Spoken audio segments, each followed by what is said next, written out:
నేనైతే ఇక్కడ 2 cut pieces తీసుకున్నాను. ఒక ఫ్యాబ్రిక్ వచ్చేసి కలంకారీ ఫ్యాబ్రిక్, ఇంకొకటి నారాయణపేట్ ఫ్యాబ్రిక్. ఈ 2 యాక్చువల్‌గా డ్రెసెస్‌లో నాకు మిగిలిన క్లాత్.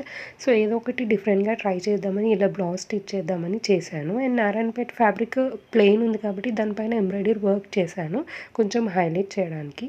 అండ్ అదైతే చాలా బాగా టర్న్ అవుట్ అయింది.